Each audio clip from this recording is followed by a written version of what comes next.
My name is Riley, a 29-year-old software engineer from Boston. What should have been a day of celebration turned into the most painful betrayal of my life. Opening Facebook to see my entire family enjoying Miami on my birthday felt like a knife to my heart. I never imagined the people I'd supported for years would exclude me so callously, but they had no idea their cruel joke would completely backfire. Before I tell you how this story unfolds, let me know where you're watching from, and hit that subscribe button. Trust me, you'll want to see how my family learned that treating people like trash comes with a price. I grew up in a modest neighborhood in the suburbs of Boston. My family consisted of my father, Thomas, a construction worker with an unpredictable income, my mother, Diane, who worked part-time at a local department store, my older sister, Amanda, who was 3 years my senior, and my younger brother, Jackson, who was 4 years younger than me. We never had much growing up, but my parents always emphasized the importance of family sticking together through tough times. From an early age, I developed a reputation as the responsible one in the family. While Amanda was artistic and emotional, and Jackson was the charming troublemaker, I was the one everyone counted on. When I was 16, I started working after school at a local computer repair shop. I initially wanted to save for college, but much of that money ended up helping with household bills when my dad was between jobs or had medical issues that kept him home. After high school, I put myself through college at a state university, majoring in computer science. Those 4 years were brutal. I worked nearly full-time while carrying a full course load. There were semesters when I would go days without more than 4 hours of sleep. My parents couldn't contribute financially to my education, which I understood, but what hurt was how they seemed to take my self-sufficiency for granted. When I landed my first job as a junior software engineer at a financial technology company in Boston, my starting salary was more than my parents had ever made combined. I was proud and eager to help improve my family's situation. At first, it was emergency assistance here and there. Dad needed dental work that insurance wouldn't cover. Mom's car broke down and needed expensive repairs. Amanda got laid off and needed help with rent for a few months. Jackson wanted to attend a better college than we could previously afford. What started as occasional help gradually became systematic financial support. I bought my parents a new roof for their house when the old one started leaking. I helped them renovate their outdated kitchen. I paid off the remainder of their mortgage when the bank threatened foreclosure during an economic downturn. For Amanda, I co-signed her apartment lease and often covered the difference when she came up short on rent, which happened almost monthly. When she totaled her car, I put the down payment on a new one and set up automatic payments from my account for the monthly installments. Jackson benefited from my success too. I paid a significant portion of his college tuition, covered his textbooks and laptop, and gave him a monthly allowance so he wouldn't have to work while studying like I did. I wanted him to have the college experience I never got to enjoy. All this financial support continued, even as their situations improved. Dad got a supervisor position with better pay and more stability. Mom started working full-time as a department manager. Amanda finally secured a decent-paying job in marketing. Jackson was set to graduate with good prospects in his field. Yet somehow, the financial dependency never decreased. New emergencies, new needs, new wants always seemed to materialize. I didn't mind helping my family. They were my blood, and I loved them. But what bothered me increasingly was the lack of appreciation. Thank yous became rarer. Consideration for my time and feelings seemed almost non-existent.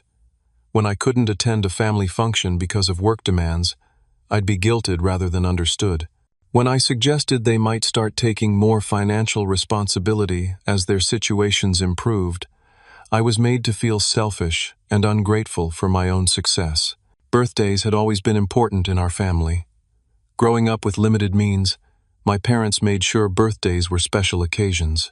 We never had expensive gifts, but there was always a homemade cake, heartfelt cards, and the birthday person got to choose the dinner menu and was exempt from chores for the day. As an adult, I continued this tradition by making family birthdays special. For Dad's 60th, I organized and paid for a surprise party with all his friends and extended family. For Mom's matching milestone the following year, I sent her and Dad on their first ever cruise. For Amanda's 30th, I gifted her a spa weekend with her friends. For Jackson's 21st, I flew him and 2 friends to Las Vegas for an unforgettable weekend. My birthdays, in contrast, became increasingly underwhelming. Last year, I received a store-bought cake and a gift card to a restaurant chain. The year before, the family had forgotten entirely until I mentioned it casually during a Sunday phone call, which resulted in hastily sent text messages with cake emojis. It hurt, but I buried that hurt beneath rationalizations about how busy everyone was with their own lives. This year, as my 29th birthday approached, I had cautiously brought it up during our monthly family dinner. So, my birthday's coming up in a couple of weeks. I was thinking maybe we could all go to that new steakhouse downtown. My treat, of course. Dad had looked up from his plate. Oh yeah, end of the month, right? Let me check my schedule. He never got back to me. Mom had been more enthusiastic. That sounds lovely, sweetie. I'll make sure everyone keeps that day open. But no concrete plans were made. Amanda had immediately started talking about a work project deadline that might conflict. Jackson had been on his phone the entire conversation. I left that dinner feeling the familiar disappointment, but still hoping they might surprise me with something thoughtful. Maybe they were planning something special and keeping it secret. That thought gave me comfort as my birthday approached. Little did I know what kind of surprise they actually had in store. On the morning of my 29th birthday, I woke up expecting at least a few text messages or missed calls. My phone screen was empty except for work notifications and app updates. No happy birthday messages, not even from my family group chat that pinged constantly with memes and random conversations on normal days. They're probably waiting to call later, I told myself as I got ready for work. Or maybe they're planning to surprise me at the office or at home this evening. I tried to suppress the sinking feeling in my stomach as I headed out the door. At work, a few colleagues wished me happy birthday after seeing the notification on the company calendar. My team lead brought in cupcakes, which was thoughtful but also standard practice for everyone's birthdays at the office. By lunchtime, I still hadn't heard from any family members. I ate my sandwich alone at my desk, scrolling through social media to distract myself from the growing disappointment. That's when I saw it. My thumb froze mid-swipe as my brain struggled to process the image on my screen. It was a photo posted by my sister Amanda, time-stamped 2 hours ago. The caption read, "Day 1 of family vacation. Miami sunshine is just what we needed. Blessed family time sunshine." The photo showed my parents, Amanda, and Jackson posing on Miami Beach with wide smiles, tropical drinks in hand. My mother was wearing a new sun hat I had never seen before. My father had his arm around her shoulders, looking more relaxed than I had seen him in months. Amanda and Jackson were making peace signs at the camera, their skin already taking on the golden glow of a tan. My hands began to shake so badly I had to put my phone down. A wave of nausea hit me as the reality sank in. My entire family had gone on vacation together on my birthday without even telling me, let alone inviting me. I picked up my phone again, hoping there was some explanation. Maybe this was an old photo they were resharing.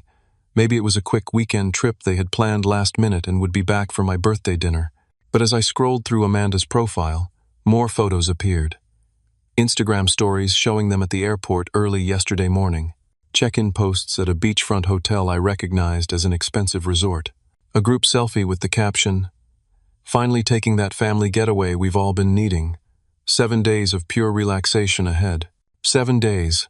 They had planned this. This wasn't spontaneous. This was a deliberate, coordinated family vacation that excluded only one person, me. My colleague Samantha noticed something was wrong when she stopped by my desk to discuss a project. "Riley, you look like you've seen a ghost. Are you okay?" I couldn't find the words to explain the betrayal I was feeling. How do you tell someone that your entire family decided to fly to Miami on your birthday without you? That they were posting about their wonderful family time while completely ignoring your existence? "I'm not feeling well," I managed to say. "I think I need to go home." Samantha looked concerned but didn't press further. "Of course. It's your birthday, you shouldn't be here if you're sick. Go home and rest." I packed up my laptop with mechanical movements, my mind still struggling to process what was happening. The subway ride home passed in a blur. Once inside my apartment, I sank onto my couch and began the masochistic task of scrolling through more photos and posts about their trip. There was my brother Jackson, tagged at a poolside bar. Starting vacation right. No worries, family first. My mother had posted a sunset photo with my father. So grateful for this time away with the people who matter most. Blessed family. The comments under these posts made it even worse. Extended family members and friends asking about their sudden vacation plans.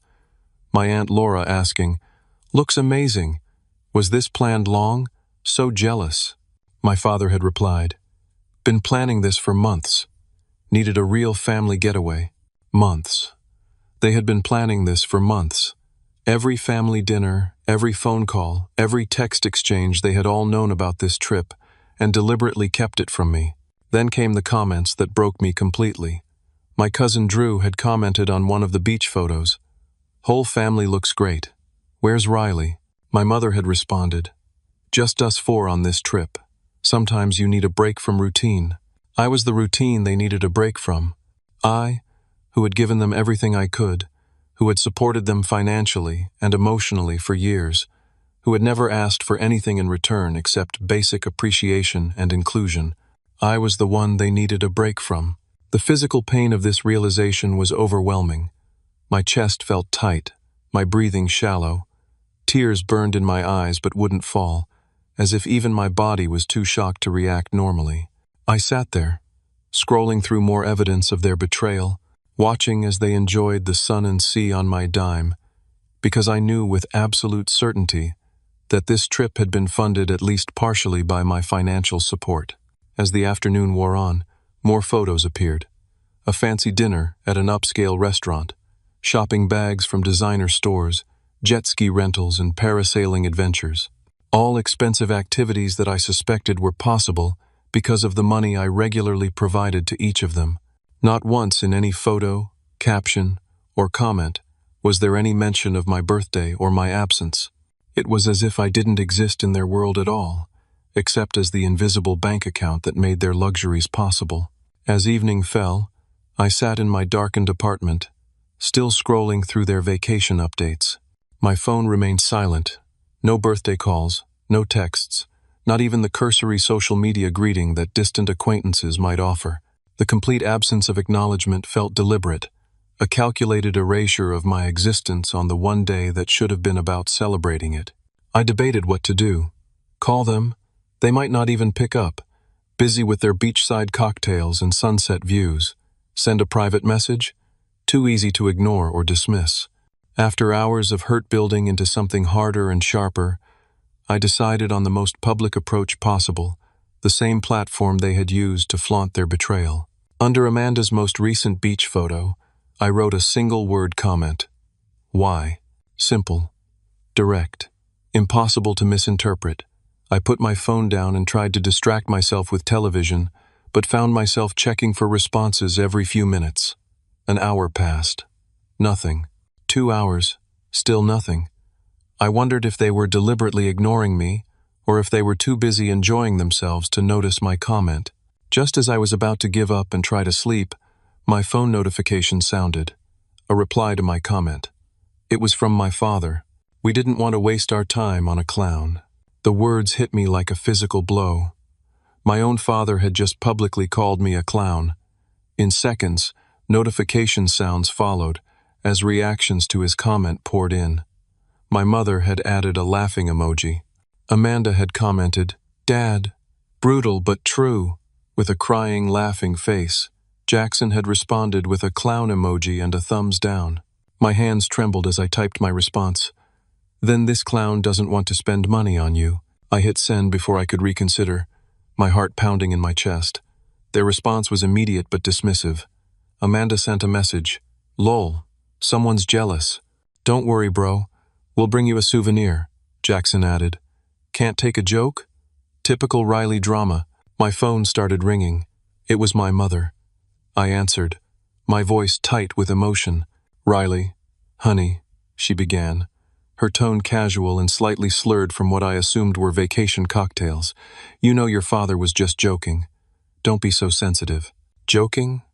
About excluding me from a family vacation on my birthday? About publicly calling me a clown? Oh, sweetie, is it your birthday? I lose track of dates on vacation. Happy birthday. She sounded distracted, beach music playing loudly in the background. And this trip just came together last minute. You know how these things happen. Last minute? Dad commented that you've been planning it for months. A pause. Well, we knew you'd be busy with work. You're always working. We didn't want to bother you with something you'd probably say no to anyway. You didn't even give me the chance to say yes or no. You deliberately excluded me, and now you're lying about it. Riley, you're overreacting. It's just a little family trip.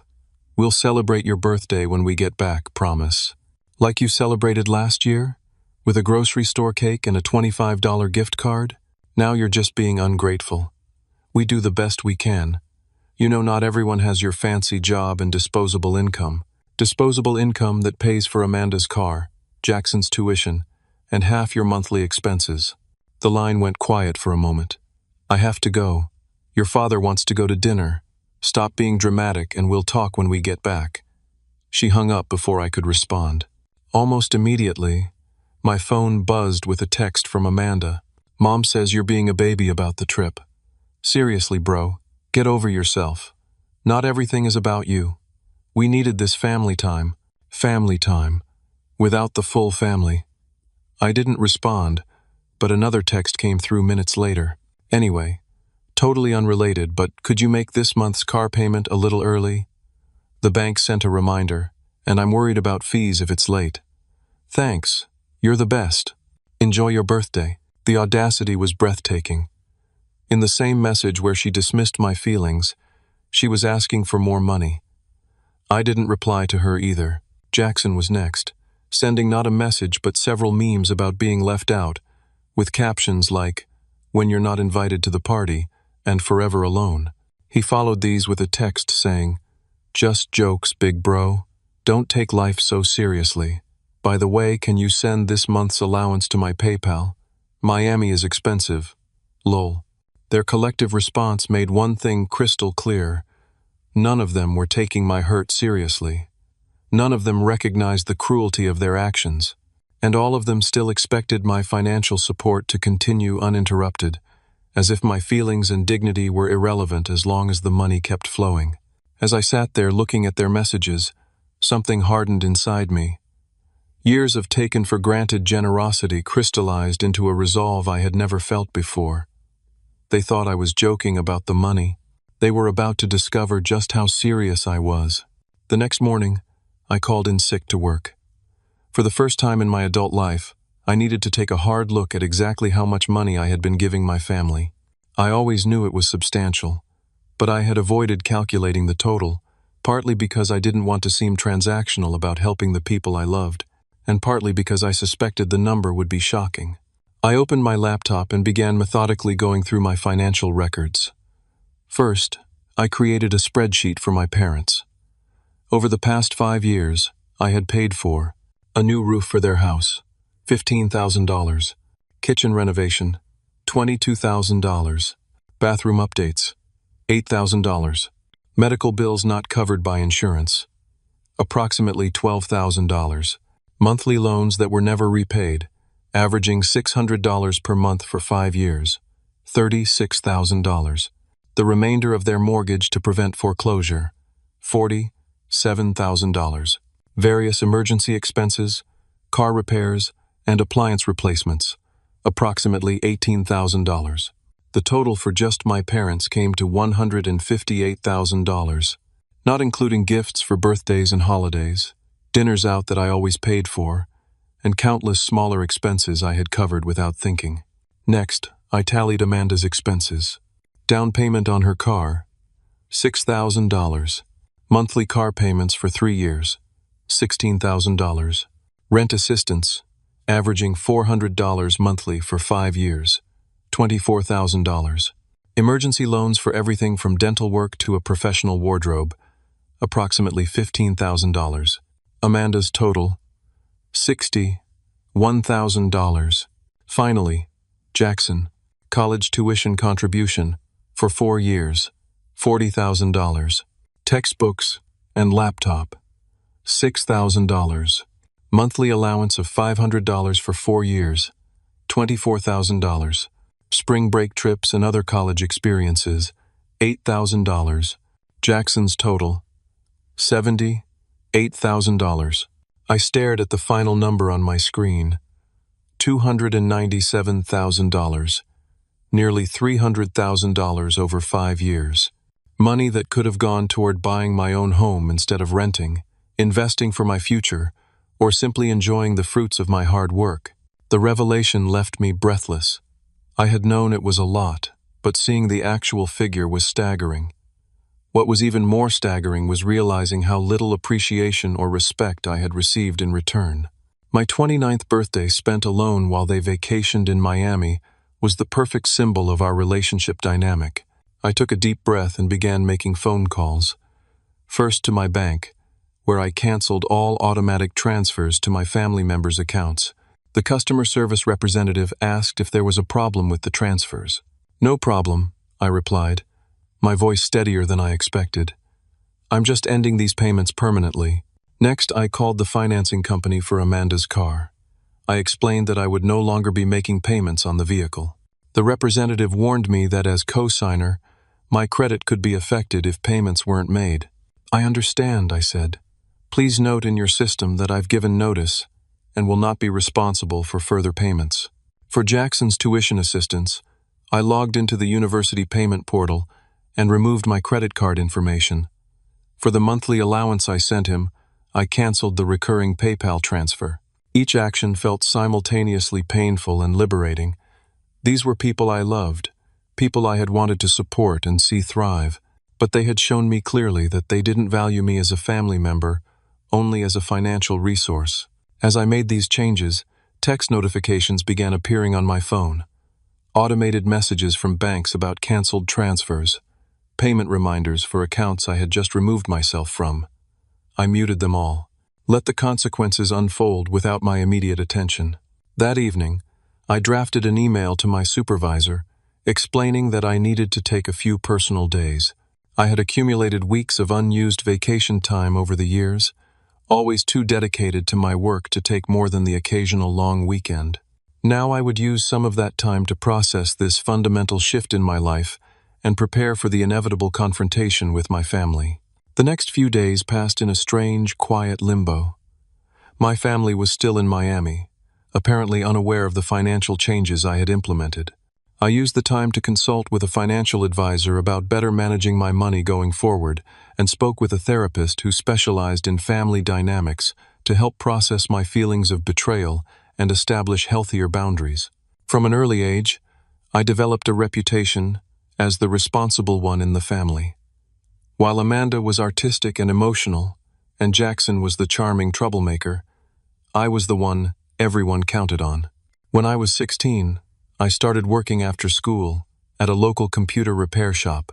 I initially wanted to save for college, but much of that money ended up helping with household bills when my dad was between jobs or had medical issues that kept him home. By the 5th day after my birthday, I felt stronger and clearer about my path forward. I would not resume financial support unless there were genuine consequences and changes in our relationship. I would require respect and consideration as a condition of any future assistance, and I would need sincere acknowledgement of how deeply their actions had hurt me. Little did I know that while I was making these resolutions, the first financial dominoes were already beginning to fall in Miami. The vacation bliss was about to come to an abrupt end. My family's 7-day Miami vacation continued without interruption. Their social media feeds a constant stream of beach photos, fancy dinners, and tourist activities. Not once did any of them mention my birthday again or express any regret about their hurtful comments. As far as they were concerned, the minor drama had been resolved, and everything could continue as normal. The therapist helped me see that my generosity had inadvertently enabled my family's entitled behavior. By always being the financial safety net, I had allowed them to avoid responsibility for their choices and never develop appreciation for my contributions. It was a painful realization, but also an empowering one. I couldn't change their behavior, but I could change mine. No such messages came, likely because they were still upset about my comment and expected me to apologize first. They returned from Miami on a Sunday evening. I knew this because Jackson posted a obligatory back-to-reality airport selfie. I expected to hear from at least one of them that night, or the next morning, if only to resume the usual pattern of financial requests. But Monday passed in silence. No calls, no texts. Tuesday morning, the first signs of my financial changes hit. My mother called at 7:30, her voice tight with confusion and the beginning edges of panic. "Riley? There must be some mistake with the bank. The money you usually send for the household bills hasn't shown up in our account." "It's not a mistake," I replied calmly. "I canceled all the automatic transfers." A pause. "Very funny. This isn't the time for jokes, Riley. The mortgage payment is due tomorrow." "I'm not joking. And it's not a mortgage payment. I paid off your mortgage last year. It's your property tax escrow payment. Whatever it is, we need that money. Your father and I have budgeted with that in mind. You should have thought about that before taking a luxury vacation to Miami without me and publicly humiliating me on my birthday." Her tone turned cold. "So this is some kind of revenge? How childish can you be? It's not revenge. It's consequences. You can't treat someone like they don't matter and then expect them to keep supporting you financially." "We were joking. You know your father doesn't mean half the things he says. You're blowing this whole thing out of proportion. If it was just the hurtful comment, maybe. But you all deliberately excluded me from a family vacation that fell on my birthday. A vacation you'd been planning for months while lying to my face about it. We didn't think you'd want to come.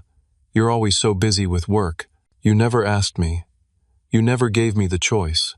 Well, be that as it may, we need that money transferred today. Your father has a doctor's appointment we need to pay for, and the utility bills." "No," I interrupted, surprising both of us with my firmness. "I'm not sending any more money. You and Dad both have jobs. You have income. You need to figure out your finances without my help from now on. You can't be serious." Her voice had risen an octave. "After everything we've done for you, what exactly have you done for me, Mom? What have any of you done for me lately, except take and then exclude me from your lives when it suited you?" She hung up without responding. Within minutes, my father called. I let it go to voicemail. His message was a mixture of anger and disbelief, with vague threats about family loyalty and how I would regret turning my back on blood. An hour later, Amanda called in tears.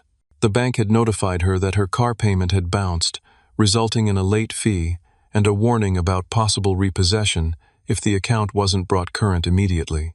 "I don't understand," she sobbed. "Did you forget to make the payment? They're saying it's 2 weeks late." "I didn't forget. I notified the finance company that I won't be making any more payments on your car." Her tears stopped abruptly. "You what? You can't do that. You promised you'd help me with the car. You're the co-signer." "Yes. And as the co-signer, I've been making 100% of the payments for 3 years while you spend your income on designer clothes and weekly salon appointments. That's not fair. I have expenses too." "So do I. And one of my expenses for too long has been financially supporting ungrateful family members who don't even want me around on my birthday." "Oh my God, are you still on that?" "It was just a vacation, Riley. We didn't invite you because you're always such a downer with your budgeting talk and responsible adult routine. We wanted to have fun for once." Her words confirmed everything I had suspected, but hadn't wanted to admit to myself. They hadn't excluded me because they thought I was busy or wouldn't want to come.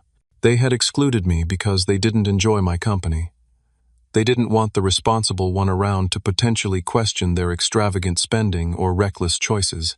Well, now you get to be the responsible adult. The next car payment is due in 2 weeks. I suggest you figure out how to make it. Jackson was next, his carefree vacation persona completely gone. "Dude, what the hell? The university finance office says my tuition payment for next semester hasn't been made, and my building manager says the rent for my apartment is late. What's going on? I'm no longer covering those expenses." Unlike the others, Jackson seemed genuinely confused, rather than immediately angry. "But why? What did I do?" "It's not what you did. It's what you all did. The Miami trip, the public humiliation, the complete disregard for my feelings. That was just messing around. I didn't know you were seriously upset. Well, I am. And I'm seriously done being the family ATM while being treated like an outsider. But this is my education we're talking about. And my housing. I could get kicked out. You have options. Get a job. Apply for financial aid. Ask mom and dad for help. Take out student loans like most other college students. That's so messed up, Riley. I thought you wanted me to have a better college experience than you did. The guilt trip might have worked before, but not now. I wanted my little brother to appreciate the opportunities he was given. Instead, you joined the rest of the family in excluding and mocking me. The individual calls and texts continued throughout the day and into the next, sometimes angry, sometimes pleading, occasionally attempting to guilt me with comments about family obligation and how much they had sacrificed for me growing up. I remained firm, though each interaction drained me emotionally. By the end of the week, the tone of their messages had shifted from angry entitlement to genuine worry. My mother left a voicemail saying they were struggling to cover basic expenses. Amanda texted that she had received a formal warning from the auto finance company. Jackson sent a screenshot of an email from his university about his enrollment status being in jeopardy due to unpaid fees. 9 days after they had returned from Miami, I received a call from my father. His voice, normally confident and often dismissive, sounded shaken. "Riley, we need to talk. All of us. Face to face. This has gone far enough." "I agree," I said, surprising him with my calm agreement. "Tomorrow evening at your house, 7 o'clock. We'll be here," he replied, an unusual note of humility in his tone. "And Riley, we should have handled things differently, with your birthday and all." It wasn't quite an apology, but coming from my proud father, it was the closest thing I'd heard in years. I ended the call feeling both apprehensive and resolute about the confrontation to come. I arrived at my parents' house at exactly 7 o'clock the next evening, a thick folder of financial documents under my arm. From the driveway, I could see all the lights on inside, and silhouettes moving around the living room. My family was already assembled, waiting for me. Taking a deep breath, I walked up to the front door, a door I had helped pay to replace 3 years ago when a storm had damaged the original. Instead of using my key as I normally would, I rang the doorbell. This wasn't a casual family visit. This was a reckoning. My mother opened the door, her expression a complex mixture of relief, wariness, and lingering indignation. "Riley, come in." No hug, no warm greeting. The tension was palpable. In the living room, my father sat in his favorite recliner, his posture rigid and defensive. Amanda occupied one end of the couch, her eyes red from crying. Jackson paced near the window, looking more like a trapped animal than the carefree college student he usually portrayed. All of them watched me enter with a combination of resentment and desperation. "So, my father began before I had even sat down. This little financial tantrum of yours has gone far enough. It's time to be an adult about this." I remained standing, calmly meeting his gaze. "I agree completely. It's time for everyone in this room to be adults. That's why I'm here." I placed the folder on the coffee table and sat in the armchair opposite my father, opening the cover to reveal the meticulously organized financial records I had compiled. "Before we talk about moving forward, I think we need to acknowledge the reality of our family dynamic up to this point." I pulled out the first page, a summary sheet with all the totals clearly displayed. "In the past 5 years, I have given this family $297,000. The number hung in the air. My mother gasped audibly. Amanda looked away. Jackson stopped pacing. "That doesn't include birthday gifts, holiday presents, dinners out, or the countless small expenses I've covered without thinking twice." I passed copies of the detailed breakdown to each of them. "These pages show exactly how that money was distributed." My father glanced at his sheet, then tossed it aside. "Nobody asked you to do all that. You offered. You can't hold your generosity over our heads when it was freely given." "You're right," I conceded. "I offered because I love you all and wanted to help. But at what point did my generosity become an expectation rather than a gift? At what point did I transition from valued family member to convenient bank account? That's not fair, my mother interjected. We appreciate everything you've done for us. Do you? When was the last time any of you thanked me without immediately following it with another request? When was the last time any of you showed the same level of consideration for me that I've consistently shown for all of you? Amanda wiped away a tear. We say thank you all the time. Thank you for the money. Yes. But what about respecting me as a person? Including me in family plans? Remembering my birthday without me having to remind you? Jackson had picked up his financial sheet and was staring at it, his face pale. I had no idea it was this much, he said quietly. I never added it all up. Neither did I admitted. Not until last week. But this isn't actually about the money. It's about what the money represents. It represents years of me putting this family first, often at the expense of my own needs and goals. And in return, I got excluded from a family vacation that happened to fall on my birthday. I got publicly mocked by my own father and siblings. I got dismissed when I expressed hurt over these actions. My father shifted uncomfortably in his chair. It was just a joke that went too far. We didn't think you'd take it so seriously. Would you have made the same joke to Amanda? To Jackson? Or is it only acceptable to mock me because I'm the one who pays for everything? No one answered. I continued, my voice steady despite the emotion building inside me. The Miami trip was just the final straw. For years I've been feeling increasingly taken for granted. My birthdays get forgotten or minimally acknowledged, while I go all out for each of yours. My time is considered less valuable than anyone else's. My feelings are dismissed as oversensitivity whenever I express hurt. My mother had tears in her eyes now. We never meant to make you feel unappreciated, Riley. You're so capable, so self-sufficient. Sometimes we forget that you need recognition and consideration too. That's the problem. You forget I'm a person with feelings, not just a financial resource. Amanda looked up, her expression shifting from defensive to something closer to genuine remorse. I didn't realize how much I've been relying on you. The car, the rent help, it just became normal. I stopped even thinking about what it meant for you. And did you think about me at all when planning the Miami trip? Did any of you consider how it would feel for me to discover through Facebook that my entire family had gone on vacation without me? Jackson spoke up. We talked about inviting you, actually. But Dad said, Jackson, my father warned. But it was too late. Dad said what? I pressed. Jackson looked between our father and me, then continued reluctantly. Dad said you'd probably just complain about the expense and ruin everyone's fun. That you were turning into a killjoy with all your responsibility talks. The truth hurt, but it also confirmed what I had suspected. I turned to my father. So I'm good enough to pay for your lifestyle but not good enough to vacation with? My father's face flushed with a mixture of embarrassment and lingering defiance.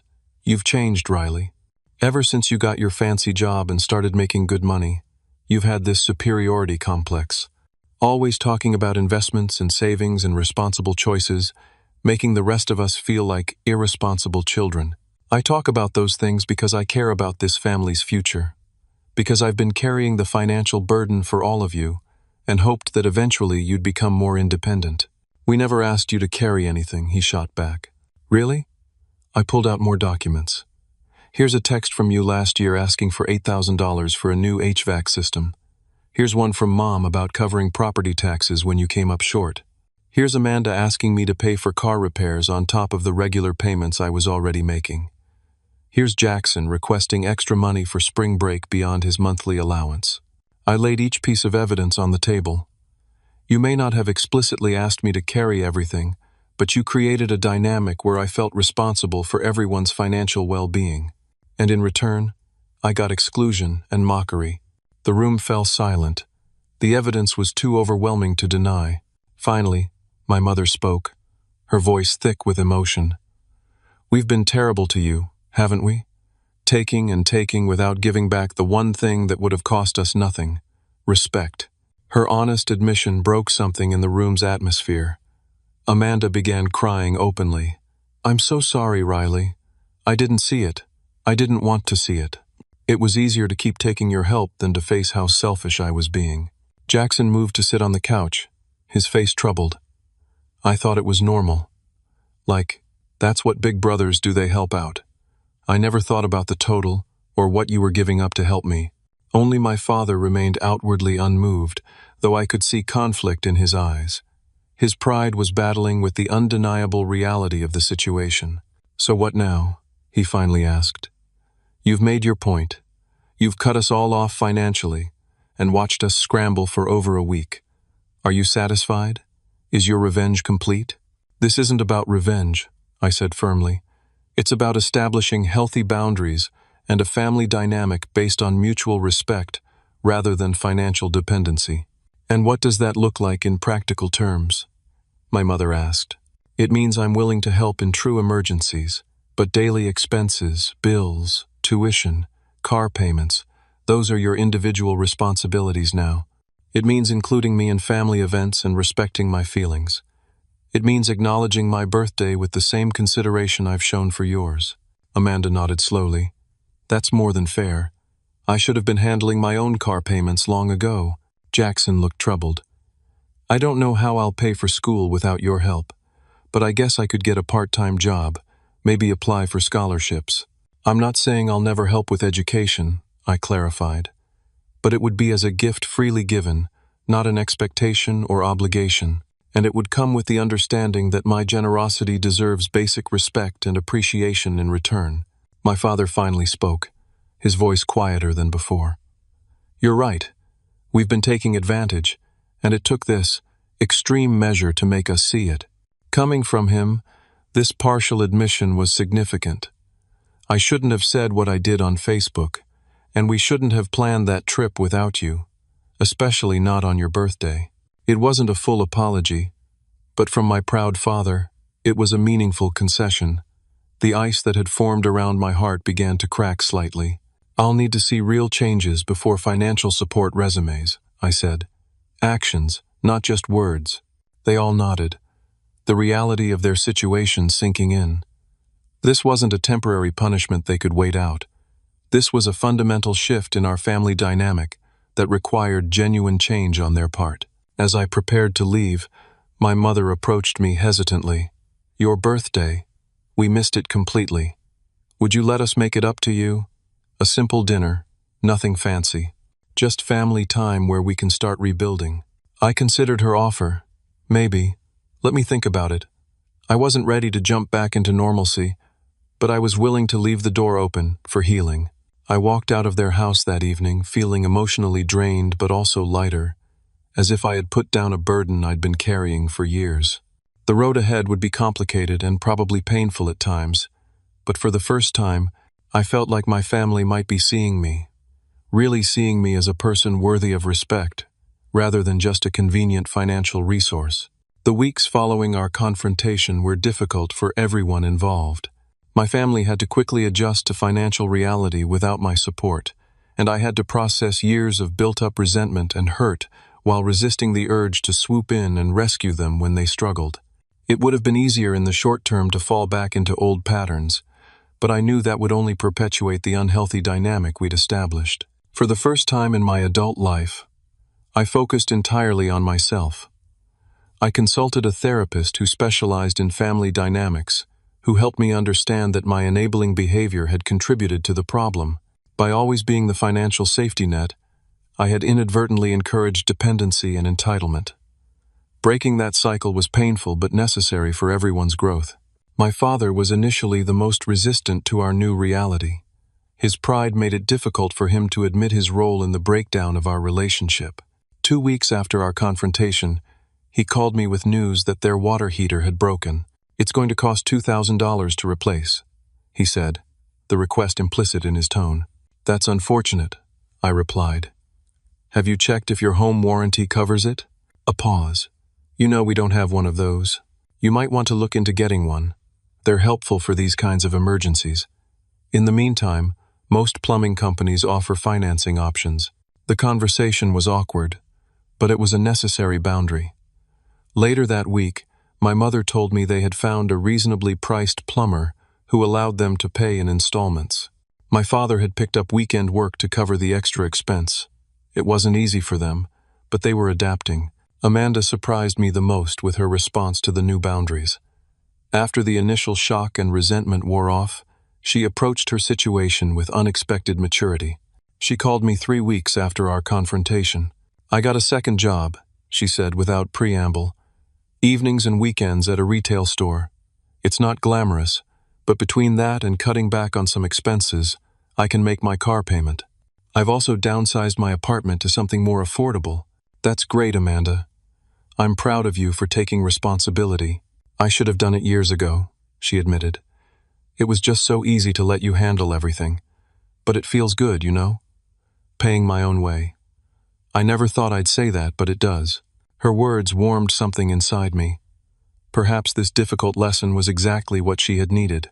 Jackson faced the most immediate consequences, with his university threatening to cancel his enrollment due to unpaid fees. He called me in panic mode the day he received the final notice. "I don't know what to do, Riley. I've applied for emergency financial aid, but it won't come through in time. I could lose my spot and have to reapply." I listened to his genuine distress, considering my response carefully. "Have you looked into student loans? Most of your classmates are financing their education that way." I started the application, but it won't be processed for weeks. The deadline is in 3 days. I could hear the fear in his voice. Fear of losing the future he had envisioned for himself. Unlike my parents and Amanda, Jackson was still in the formative stages of his adult life. The consequences of interrupted education could have long-lasting effects.